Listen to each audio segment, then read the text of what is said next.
Assalamu alaikum guys. I've just seen one of the most disturbing videos I've seen in my entire life. These three children yesterday were killed in an attack. They are Syrian kids.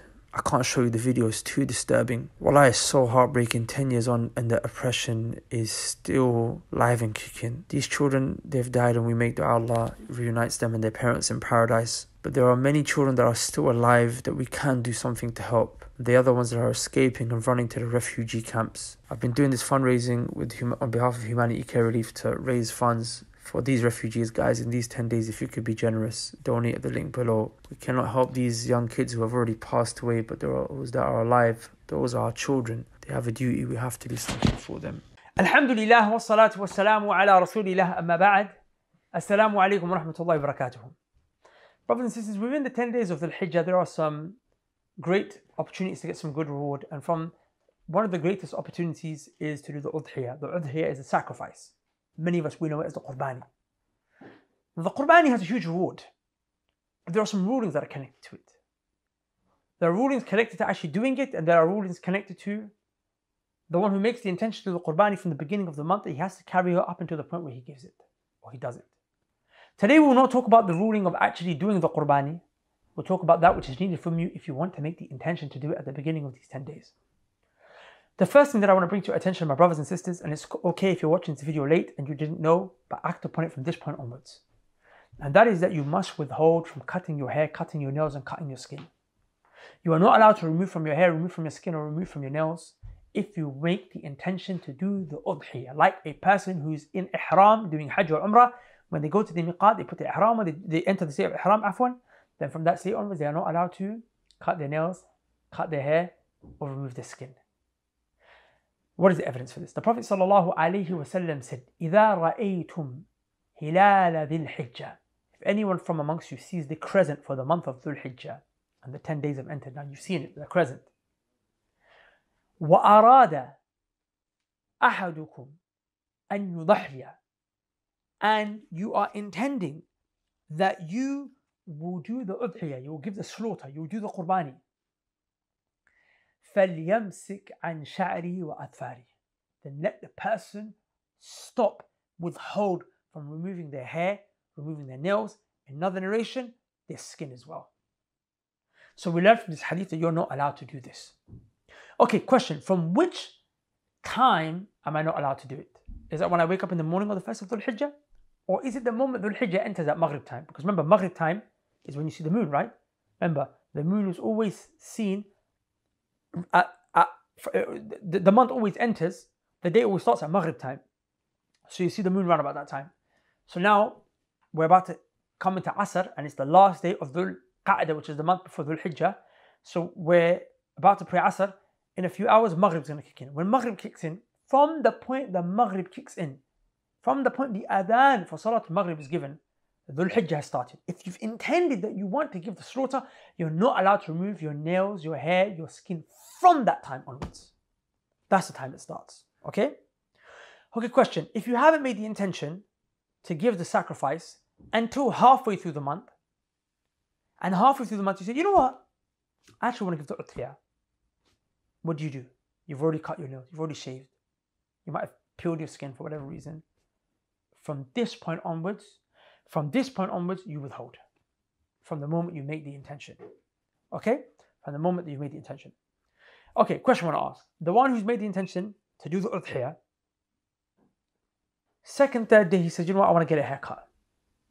You made the intention, it's wajib for you to withhold now. And you'd be sinning if you do it. You'll say, what's the dalil that it's wajib? Al-amru taqtadi al-wujub. The default position of a command is that it shows obligation. And the default position of a prohibition is that it shows prohibition. It shows impermissibility, afwan. So Allah commands you to do something, you have to do it. If Allah prohibits you to do something, it's haram for you to do it. Unless an external evidence shows you that it's not wajib, it's not obligatory, it's recommended, it's mustahab. Or that another evidence shows you that it's not haram, it's not impermissible, but it's disliked, it's makruh. And here we don't have an external evidence taking the command from wajib, obligatory, to recommended. So it stays upon wujub. Okay, let's just say that you had a weakness in Iman, you had a moment, you disobeyed Allah Azza wa Jal, you cut your hair, you cut your nose, you did something without excuse. in this situation, what do? You make tawbah. It's obligatory to make tawbah for every sin. So you make tawbah, but you don't have to pay fidyah. Remember, the one who in Hajj, who's going through the rituals of Hajj, and they do this, they have to do fidyah for the mistakes. Well, depending on which mistake, they do different things, but they have to do fidyah. You have to give fidyah. You don't have to give fidyah by unanimous consensus. But what you would have to do is that you would have to make tawbah to Allah Azza wa Jal. Okay? Another mas'ala that we must discuss. What if hair falls out accidentally? It's not your fault. Don't worry. Okay? You have a shower and hair falls out, it's not your fault. You wake up in the morning and you do wudu and hair falls out of your beard, it's not your mistake. It's not your fault. Okay? Don't worry about that. Allah Azza wa Jal will not test you, burden you above and beyond what you can bear. You were not told to what? You were not told to be held. You're not to be held to account for that which is outside of your control. Sometimes it happens accidentally. Okay, another mas'ala. What if out of necessity you need to shave your hair or cut your hair or cut your nails? It's a medical issue. It's some kind of necessity that the Sharia gives you a rukhsah for. In that situation, you would be allowed to remove that which you need to remove because of the necessity. The evidence for this is there was a companion of the Prophet ﷺ who, due to a state of necessity, whilst he was in a state of ihram going to Hajj, had to remove his hair. And Allah Azza wa Jalla sent down an ayah in the Quran to allow him to be able to do this. But he had to give fidyah. He had to give fidyah because he was in a state of ihram.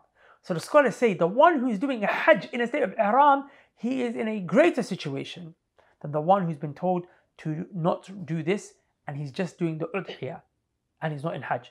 And the one during Hajj who's in a greater situation was allowed to remove due to a state of necessity. Then of course one who's in a lesser situation would be allowed to remove due to necessity also. Good. Yet another mas'ala we have to discuss. What is the hikmah? What is the wisdom behind doing the Udhiyah? The wisdom is very beautiful. You and me, if we do the Udhiyah, we intend to do it, inshallah, we're doing it for a reward. We are now resembling the Hujjaj, the people doing Hajj, in one of their rituals, because they will also give their sacrifice. So we are resembling the Hujjaj in one of the actions that they're doing. Why are we resembling them in this? Because we want the reward. It was stipulated for us to be able to do it and allowed for us to be able to do it, even though we're not a Hajj, but we're doing it because of the reward. We want that reward. So you and me want the reward that the people of Hajj get. Of course, you don't get that reward for Hajj, but you get a reward in accordance to that what you're doing. And what you're doing is resembling a part of what the people who are doing Hajj are doing. So because you're resembling them in their action for that reward, you must now also resemble them. You must now also resemble them in some of the rulings that they have to go through. They're in a state of ihram. They can't remove their nails, they can't cut their hair, and they can't remove their skin. They're having to go through difficulty. They're showing their commitment to Allah Azza wa Jal so that they can get this huge reward at the end of it. You want a huge reward as well. So you must show Allah Azza wa Jal some commitment. You must show Allah Azza wa Jal some obedience. You must show him some slavery, some ubudiyah, some submissiveness. For this reason, it was stipulated for you. You want to resemble them in that reward, or afwan, in that action for which you will get a reward, and they will get a reward. You must now also resemble them in some of that which they're going through in order to be allowed, to be permitted, to be granted that ability to do that action and to gain that reward. What a beautiful hikmah. Okay, another mas'ala comes. What if you're giving the udhiyah on behalf of your family members? Is it just you that holds back from cutting your nails, your skin, and your hair? Or do all of them have to? Your wife and your children have to as well? No, your wife and your children don't have to. It's only the one who's doing the udhiyah, who's giving the slaughter, who's paying for the slaughter or doing the slaughter himself. It's only that person who has to. So for example, if I am doing it, my wife, she doesn't have to. Unless my wife also wants to do it. So if you, your son, your child, your daughter, your wife, your husband, you all want to give a slaughter each, no problem. Then you must all individually withhold. But if you are doing it on behalf of the family members, then the family members on behalf of you doing it, they don't have to, it's only you that has to.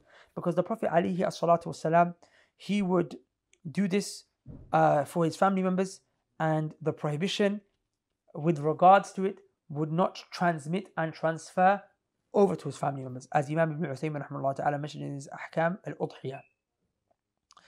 Good, another mas'ala that we must now discuss. what about a person who is paying for the slaughter, as in he's funding it, but he's giving someone else the responsibility of doing it? For example, you give the money to a charity, or you call a family member back home and you send them the money and say, listen, you do the slaughter on my behalf. You've made him a wakil. You've entrusted him with the affair.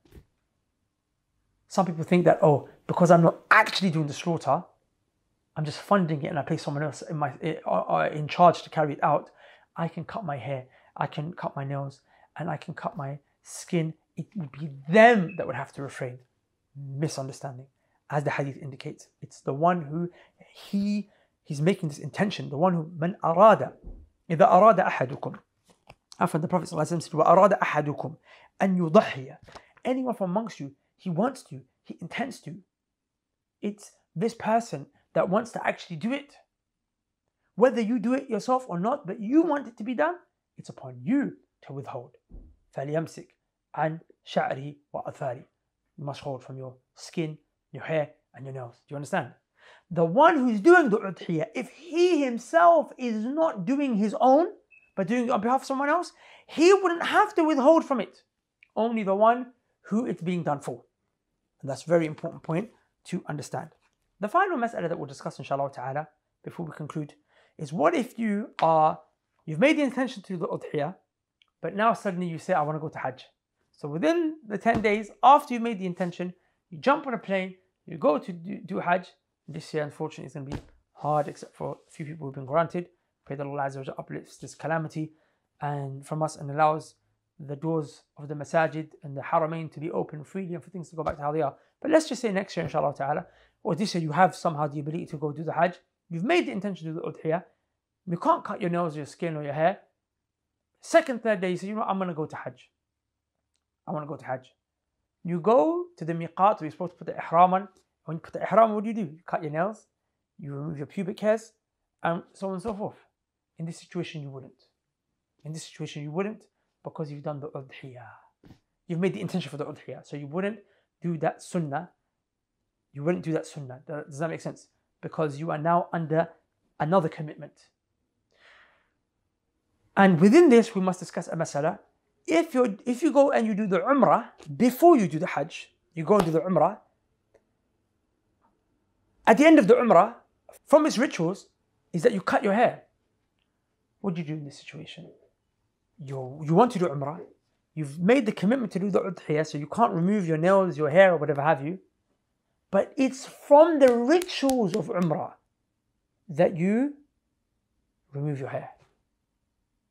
In this situation, you just cut it. You just cut it. Okay? You just cut it until the rest of the rituals are over, until you go and the days of Hajj finish, you finish all the rituals and everything becomes halal for you. And in that situation, inshallah ta'ala, you will be able to go back to normal. Okay? With that, I hope this benefits you bi-idhnillahi ta'ala. Barakallahu feekum. Assalamu alaikum wa rahmatullahi wa barakatuh.